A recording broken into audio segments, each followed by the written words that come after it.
Imagine a stethoscope in the hands of a cardiologist. It is more than just an instrument. It is a gateway to the heart's secrets.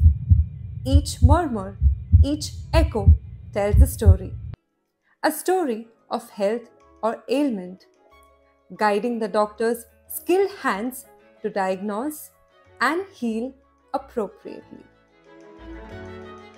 Now picture a fluorescent strip in the grasp of a cornea surgeon. Is it really the stethoscope of the eye? This small, unassuming tool transforms into a beacon of light and clarity. As the dye touches the eye, a vivid green glow under the blue light of the slit lamp illuminates the cornea, revealing every scratch, every subtle imperfection. The fluorescent strip unveils the hidden narratives of the eye, just as the stethoscope unravels the mysteries of the heart. Cell death, loss of glycocalyx and tight junctions, and porosities of the gap junctions is the basis of dye diffusion within the layers of cornea. Now let's understand its application case-wise in our day-to-day clinics. Now here we have an 80-year-old gentleman who had a history of sudden onset pain, redness and diminution of vision. He had a past history of HSV for the last 20 years. On slit lamp examination, he had a corneal melt in his right eye. The leak was confirmed with Siedel's test using a fluorescein strip. As the area of melt was small, we could seal it in the OPD using a tissue adhesive and a bandage contact lens.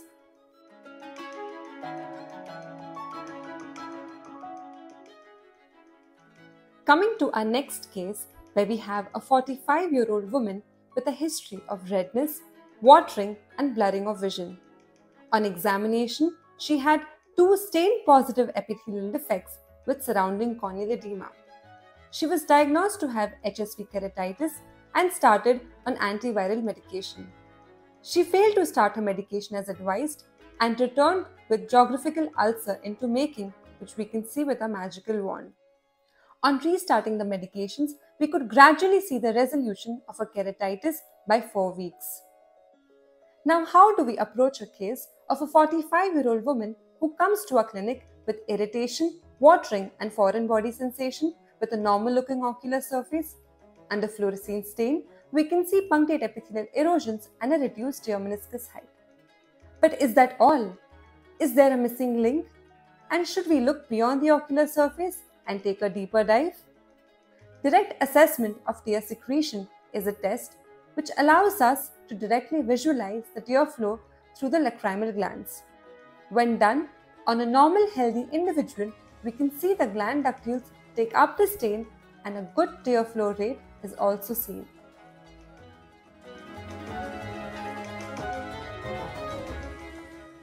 But when we perform the same test on our patient, the gland ductules failed to take up any stain, and it hinted us that we could be dealing with an aqueous deficiency type of a dry eye. So we referred our patient to a rheumatologist, and upon further investigation, her RA factor came out to be positive. Her diagnosis was confirmed as secondary Sjogren's, and upon starting appropriate oral immunosuppressants, she had significant improvement in her symptoms. Next we have is a 36-year-old male with complaints of itching and watering with an unhealthy ocular surface. On application of fluorescein stain, we could also see lid margin keratinization. Here we can see how the fluorescein stain runs off over the keratinized surface and it refuses to take up any stain.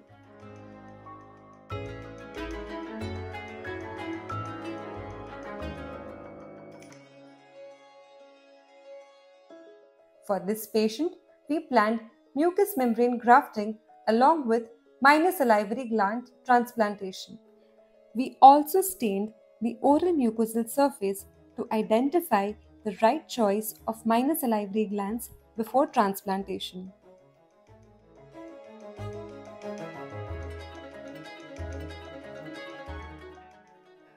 Correlation between lid margin keratinization and corneal staining forms an important factor in decision making of lid margin keratinization management.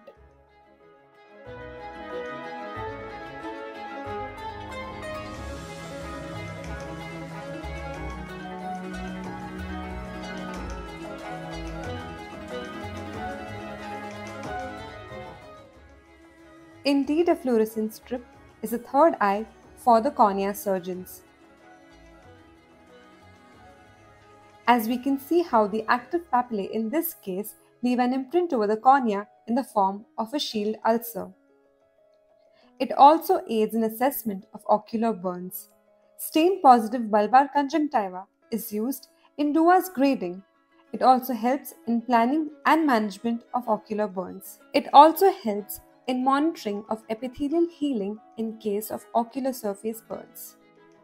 Fluorescent staining helps us in understanding the extent of the lesions in cases of microbial keratitis. Here we can see beautiful activity of the virus under the fluorescein strip. The patterned abrasions of the cornea hint us that there could be a hidden foreign body underneath. Fluorescein strip also serves as a useful tool in assessing the ocular surface health while grading the staining pattern. It also helps in assessing the vault after contact lens fitting. It can also be used to assess the bleb leaks, and wonderful Myers can be appreciated while measuring the IOP. Fluorescent clearance test is a marker of ocular surface stability. Here we can see the levels of the fluorescein dye at the time of instilling the dye and how gradually the dye reduces at the end of 15 minutes. Delayed clearance is often associated with ocular irritation, medicamentosa, and meibomian gland dysfunction. How beautifully the morphology of Aspergillus fumigatus is appreciated under fluorescein stain. In total, our magic wand, that is a fluorescein strip, helps us in diagnosis, grading the lesion, understanding the level and extent of pathology, planning medical and/or surgical management, and tracking the prognosis of the disease. Therefore, a fluorescein strip functions similarly to a stethoscope for a cornea surgeon, as it provides an essential, non-invasive diagnostic information critical to examination of cornea and planning the further step in management.